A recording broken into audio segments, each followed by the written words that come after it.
ہم کتنا بھی دعا کریں کہ امام زمانہ کا ظہور ہو جائے، لیکن جب تک ہمیں یہ پتہ نہ ہو کہ ہم ظہور کی دعا کر کیوں رہے ہیں اور مولا آنے کے بعد کریں گے کیا، اور ہمیں امام کی عدم موجودگی میں یعنی جب مولا غیبت میں ہے ہمیں کرنا کیا ہے۔ دو نظام آپ کے سامنے ہیں، ایک نظام نظام کفر ہے، ایک نظام اسلام ہے۔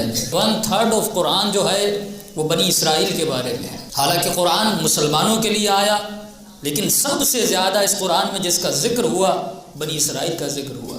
سورہ بقرہ اٹھائیں، آل عمران اٹھائیں، سورہ یوسف اٹھائیں، تمام تر عذابوں کو پڑھیں گے، قوم عاد کو پڑھیں، قوم سمود کو پڑھیں، جناب نوح کے واقعے کو پڑھیں، قوم لوط کو پڑھیں، تو سوال تو پیدا ہونا چاہیے کہ پروردگارا یہ قرآن آیا مسلمانوں کے لیے، لیکن جس قوم کا سب سے زیادہ ذکر کیا جا رہا ہے وہ بنی اسرائیل کا ذکر کیوں کیا جا رہا ہے؟ کیونکہ رسول خدا کا فرمان ہے نعل بالنعل، وہ چیزیں جو بنی اسرائیل پر، وہ عذاب جو بنی اسرائیل پر آئے، وہ نافرمانیاں جو بنی اسرائیل نے کی، وہی کام نعل بالنعل، وہ سارے کام ریپیٹ ہوں گے امت مسلمان میں۔ انہوں نے حضرت عیسیٰ کا انکار کیا جو موسیٰ کا پہلا جانشین ہے، اس امت نے علی ابن ابی طالب کی ولایت کا انکار کیا۔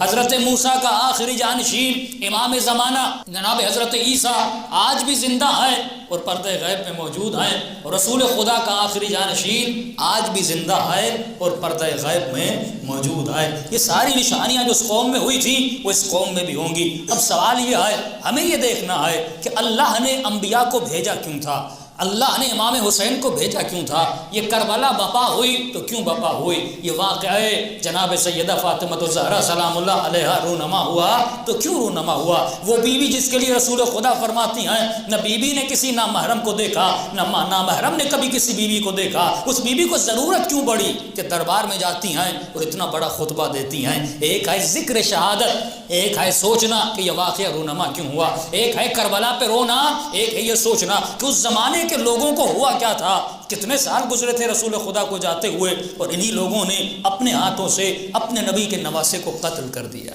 جب تک ہم یہ نہیں سوچیں گے تب تک کسی منطقی انجام تک ہم نہیں پہنچ سکتے۔ تو پہلی چیز جو آپ کے ذہنوں میں آنی چاہیے وہ یہ ہے کہ حکومت امام زمانہ کا مقصد کیا ہے، انبیاء الہی کو بھیجنے کا مقصد کیا ہے، پھر سمجھ میں آئے گا کہ میری خلقت کا مقصد کیا ہے۔ اللہ کا ایک ہی مقصد تھا، اس کائنات میں حکومت الہی کو قائم کیا جائے۔ وہ بنی اسرائیل جنہوں نے اتنے معجزے دیکھے لیکن کتنی اذیتیں دیں جناب حضرت موسیٰ کو، تفصیل میں جانا نہیں چاہتا، تفاسیر کی کتابیں بھری ہوئی ہیں، تقریباً 11 معجزے حضرت موسیٰ نے دکھائے، لیکن اس کے بعد بھی یہ قوم نافرمانی کی طرف چلی گئی۔ جو نعمتیں خدا نے بنی اسرائیل کے اوپر نازل کی کسی امت کے اوپر نازل نہیں کی، من و سلوہ کو نازل کیا گیا، لیکن یہ ناشکری قوم نے حضرت موسیٰ کا ساتھ نہ دیا۔ حکومت الہی کو قائم کرنا تھا۔ کچھ علماء 1 لاکھ سے 6 لاکھ تک کہتے ہیں ان لوگوں کو ہجرت کروائی، اے خدا تو ان قوموں کو ہجرت کیوں کروا رہا ہے، یہ اذیتیں دے رہے ہیں، پھر بھی حضرت موسیٰ ان کو لے جا رہے ہیں، کیونکہ ایک مقصد تھا، ایک ایسی قوم کو جمع کیا جائے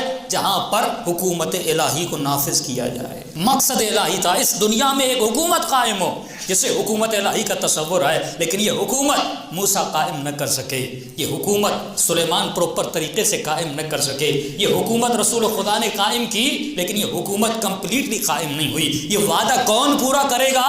امام زمانہ پورا کریں گے کہ کائنات کے کونے کونے میں نظام الہی کی حکومت ہوگی۔ حکومت اسلامی اور ہے، نظام الہی اور ہے۔ ہو سکتا ہے حکومت اسلامی میں الہی قوانین کو پامال کیا جائے، مثلا اسلامک ریپبلک کو پاکستان تو کہا جاتا ہے، لیکن یہاں پہ فحاشی بھی ہے، یہاں پہ اوریانی بھی ہے، یہاں پہ ظلم بھی ہے، یہاں پہ ظالموں کو بلایا بھی جاتا ہے اور ظالموں کا استقبال بھی کیا جاتا ہے اور ان کا ڈرائیور بھی بن دیا جاتا ہے، لیکن حکومت الہی میں ایسا نہیں ہوتا۔ حکومت الہی میں ظالم کو ظالم کہا جاتا ہے، مظلوم کو مظلوم کہا جاتا ہے۔ لوگ یہ سوچتے ہیں امام حسین کربلا کیوں گئے تھے؟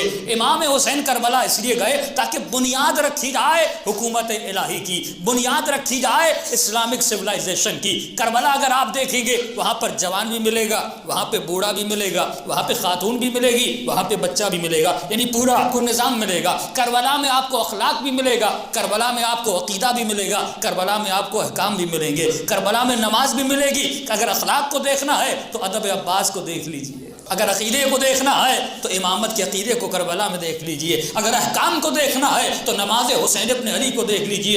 ایک دن کی مہلت مانگتے ہیں تاکہ عبادت الہی میں مشغول رہیں۔ مولا کہ اپنے اصحاب سے محبت نہیں تھی، ظہر عاشور ہوتی ہے، وقت نماز ہوتا ہے، امام سعید کو کھڑا کر دیتے ہیں، یعنی امام احکام کی اہمیت کو بتا رہے ہیں، نماز کی اہمیت کو بتا رہے ہیں۔ تو کربلا ایک پورا معاشرہ ہے جس معاشرے کو امام زمانہ کمپلیٹلی نافذ کریں گے۔ اسی لیے علماء فرماتے ہیں ظہور امام زمانہ سے پہلے پوری دنیا حسین ابن علی کو جاننا شروع ہو جائے گی، یعنی دنیا کے کونے کونے تک کسی سے پوچھا جائے گا کون ہے حسین ابن علی، سب کو پتا ہوگا کون ہے حسین ابن علی۔ اور اس کا زندہ معجزہ 40 کی مشی ہے، یعنی آپ 40 پہ دیکھیں گے بھائی کیا ہوا اچانک کربلا میں کہ 1 ملین سے 2 ملین، 2 ملین سے 10 ملین، 10 ملین سے 20 ملین، 20 ملین سے 30 ملین وہاں پہ لوگ جا رہے ہیں، یعنی شیعہ بھی جا رہا ہے، سنی بھی جا رہا ہے، مسیحی بھی جا رہا ہے۔ علماء فرماتے یہ کسی معجزے سے کم نہیں ہے، یعنی خدا دکھانا چاہتا ہے کہ یہ دیکھو وہ حسین جو ابھی قبر میں سوئے ہوئے ہیں، اس حسین